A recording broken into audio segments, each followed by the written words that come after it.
¿Qué tal? Antes que nada, un saludo muy pero muy especial para toda la gente del curso de apologética del Seminario Internacional de Miami. Y por supuesto, para la Iglesia Estandarte de la Verdad allá en Ibagué. Sé que están haciendo un trabajo increíble con el pastor Juan Manuel Currea. Así que hoy vamos a meternos de lleno en las ideas de R.C. Sproul para darle todavía más herramientas a esa defensa racional de nuestra fe. Bueno, entremos en materia. ¿Cuántas veces no hemos escuchado eso de que la fe es como un salto al vacío, ¿no? Creer sin tener razones. Pero a ver, ¿es eso de verdad lo que nos pide la fe cristiana? Esa es la pregunta con la que vamos a arrancar. Y para responder a eso, pues, lo primero es saber diferenciar entre una fe que tiene sentido, que es razonable, y lo que es, bueno, simple superstición. Y justo para eso hay una disciplina que es clave. Y esa disciplina es la apologética. Ojo, que es súper importante aclarar esto. Apologética no tiene nada que ver con andar pidiendo disculpas por lo que creemos. Para nada. La palabra viene del griego apología, que significa presentar una defensa. Pensemos en un abogado en un tribunal. Eso es lo que hace. Presenta un caso lógico, coherente. De eso se trata, de dar buenas razones de nuestra fe. Y esto es fundamental porque nos pone los pies en la tierra sobre qué puede y qué no puede hacer la apologética. Miren, el objetivo aquí no es convencer a la fuerza a nadie. Eso, sabemos, es obra del Espíritu Santo. La apologética es más bien como preparar el campo, ¿saben? Quitar las piedras, los obstáculos intelectuales que a veces no dejan que la gente ni siquiera se plantee escuchar el Evangelio en serio. Ok, entonces, si la fe no es ciega, ¿qué es? ¿De qué está hecha?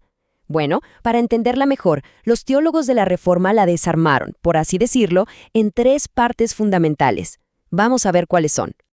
Y aquí los tenemos. Son 3 pilares: noticia, ascensus y fiducia. Sí, suenan a latín porque lo son, pero no se preocupen, las ideas detrás son súper claras y nos ayudan a entender cómo la anatomía de la fe que realmente salva.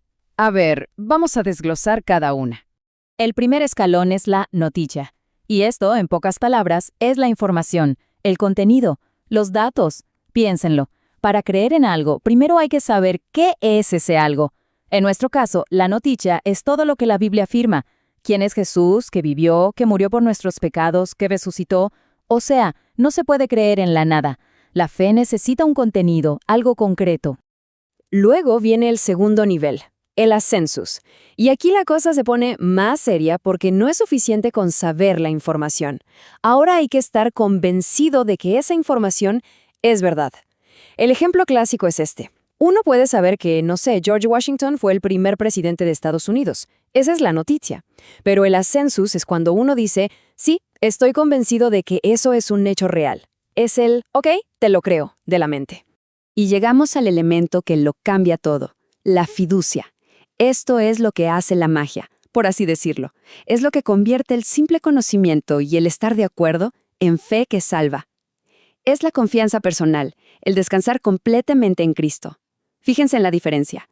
Una cosa es creer que Cristo resucitó y otra muy distinta es confiar en ese Cristo resucitado para la salvación. Es cuando la creencia baja de la cabeza al corazón. Entonces, y aquí está el meollo del asunto. Se puede tener noticia y ascensus y aún así no tener fe salvadora. La misma Biblia nos da el ejemplo más claro, ¿no? Dice que hasta los demonios creen que Dios existe y tiemblan. Ellos tienen la información correcta, la noticia, y están absolutamente convencidos de que es verdad, tienen el ascensus. Pero, ¿confían en Él para su salvación? Claramente no. Les falta la fiducia. Todo esto, por supuesto, nos lleva a una pregunta súper lógica. Si la fe se apoya en un contenido, en una información, ¿cómo podemos estar seguros de que la fuente de esa información, o sea, la Biblia, es confiable? A ver, es muy fácil caer en la trampa del razonamiento circular, ¿verdad? Eso de, la Biblia es la palabra de Dios porque la Biblia lo dice. Pero la apologética clásica nos propone un camino distinto, uno lineal. Dice, un momento, antes de saltar a decir que es divinamente inspirada, ¿por qué no la analizamos primero como lo que es, un documento histórico? La primera pregunta ¿es un documento confiable? Y para responder a eso, no se parte de la nada. Hay varias líneas de evidencia que se ponen sobre la mesa. Por ejemplo, se estudia la increíble coherencia que tiene de principio a fin, se analizan las profecías cumplidas, se busca qué dijeron otros historiadores de la época que no eran cristianos, se revisan los descubrimientos arqueológicos e incluso se evalúa el testimonio de los milagros como evidencia histórica. Y quiero que esto quede clarísimo. El primer paso no es intentar probar que la Biblia es la palabra de Dios. No, el objetivo es mucho más aterrizado. Es establecer con evidencia que los documentos que tenemos, especialmente los del Nuevo Testamento, son fuentes históricas fiables. O sea, que nos cuentan de manera confiable lo que Jesús y los apóstoles realmente dijeron e hicieron. Y una vez que tenemos esa base, que podemos decir, ok, estos documentos son históricamente confiables, entonces damos el siguiente paso. Y es el paso más importante de todo el argumento, porque todo nos lleva a la persona que está en el centro de esos escritos. La lógica es bastante directa. Si tenemos buenas razones para creer que los evangelios son un registro fiel de lo que Jesús enseñó, entonces tenemos que tomar lo que él dijo con absoluta seriedad. Y resulta que una de las cosas que Jesús enseñó una y otra vez fue sobre la autoridad y la total veracidad de las Escrituras. Claro, aquí es donde a veces salta una objeción, una muy común. Ok, pero si Jesús era 100% humano, ¿no pudo simplemente haberse equivocado? A lo mejor solo repetía las creencias de su época, que hoy sabemos que no eran del todo correctas. ¿Qué se responde a eso? Bueno, la respuesta clásica de la teología cristiana es lo que se conoce como la unión hipostática. Suena complicado, pero la idea es esta. Jesús tiene dos naturalezas, una humana y una divina, en una sola persona. En su lado humano, es verdad que aceptó voluntariamente ciertas limitaciones. Él mismo dijo que no sabía el día ni la hora de su regreso, por ejemplo. Pero, y este es el gran pero, lo que él enseñaba no salía de su entendimiento humano limitado.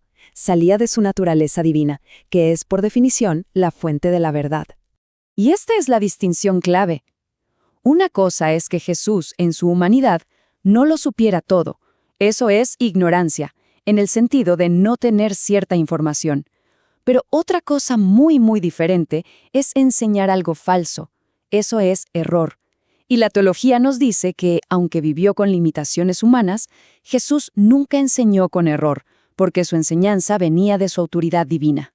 Y aquí es donde Sproul lo pone en términos que no dejan lugar a dudas. Las consecuencias de esto son gigantes. A ver, si Jesús, el mismo que dijo, yo soy la verdad, se equivocó en algo tan básico como la autoridad de las Escrituras, entonces, francamente, toda su credibilidad se viene abajo. No hay grises aquí. O tenía razón y las Escrituras son lo que él dijo que eran, o era un falso maestro. Y para que sigan dándole vueltas a esto, el pastor Juan Manuel Correa les deja estas preguntas para el foro, para que las discutan en clase. Primero, ¿de qué forma nos cambia la manera de entender la salvación esto de separar la fe en noticia, ascensus y fiducia? Y la segunda, ¿por qué es tan crucial arrancar siempre por la confiabilidad histórica de la Biblia antes de hablar de inspiración divina? Son preguntas buenísimas para profundizar. Muchas gracias por su tiempo y a seguir estudiando.